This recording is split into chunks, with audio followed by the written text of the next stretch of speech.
2009 Canadian 1-cent coin. Welcome back to my YouTube channel. Today, we're diving deep into a seemingly ordinary piece of pocket change that actually holds a fascinating story, the 2009 Canadian 1-cent coin. Now, you might be thinking, a penny? What's so special about that? Well, buckle up, because this little copper-tone disc marks a significant moment in Canadian history and has become a bit of a modern-day collectible. From its humble beginnings as a vital piece of everyday commerce to its eventual retirement, the Canadian penny has witnessed over a century and a half of our nation's journey. And the 2009 edition? It stands as a poignant reminder of the end of an era. So, grab your old change jars, maybe even dust off those forgotten piggy banks, because we're going on a journey to explore the history, design, significance, and the surprisingly interesting world surrounding the final year of the Canadian penny. To truly appreciate the 2009 penny, we need a little context. The story of the Canadian cent stretches all the way back to the mid-19th century. Imagine a time before paper money was widely used, when small denominations of coinage were the backbone of everyday transactions. The first Canadian pennies were large cents, significantly bigger than the ones we're familiar with today. Over the decades, the size and composition changed, eventually leading to the smaller, predominantly copper penny that most of us remember. For generations, the penny featured iconic Canadian symbols, most notably the maple leaf. Fast forward to the reign of Queen Elizabeth II. Her effigy first appeared on Canadian coinage in 1953. Through various iterations of her portrait, the penny remained a constant in our pockets.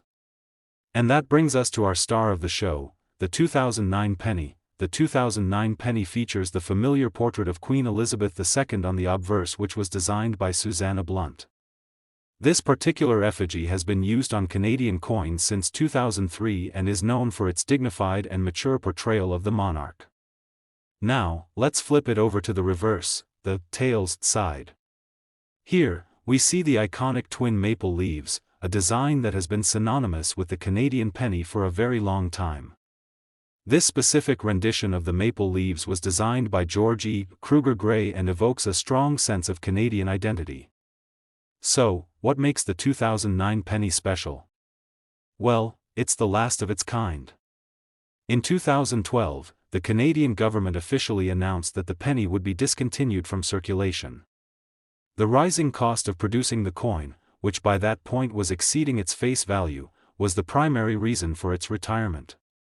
Think about it, the cost of minting, handling, and transporting millions of pennies each year simply wasn't economically sustainable. While beloved by some for its tradition, the penny had become more of a nuisance for many in everyday transaction. The decision to eliminate the penny wasn't taken lightly. There were debates and discussions across the country. Some people felt a sentimental attachment to the coin, while others welcomed its demise.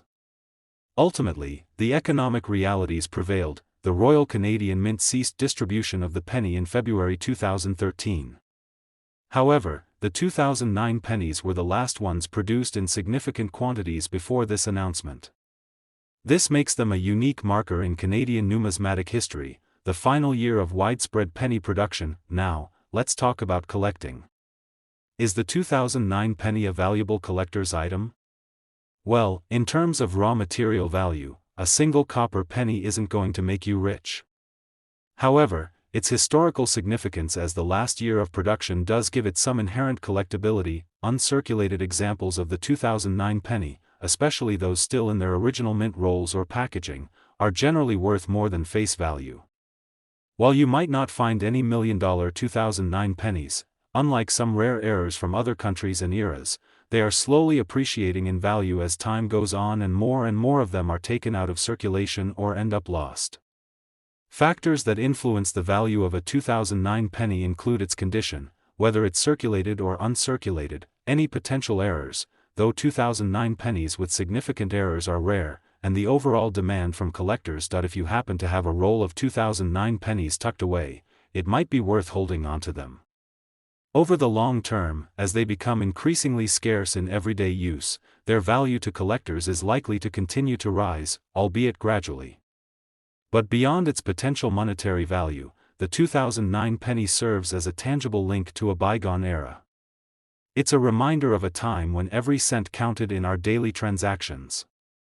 It sparks memories of childhood piggy banks, the satisfying clink of change, and the simple act of paying with physical currency.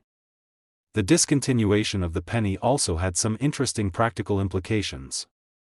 Businesses had to adapt to rounding prices for cash transactions. Charities had last penny drives, and many people simply kept their final pennies as souvenirs. So, the next time you stumble upon a 2009 Canadian penny, take a moment to appreciate its significance. It's more than just a copper coin, it's a piece of Canadian history, a symbol of economic change, and a potentially interesting collectible.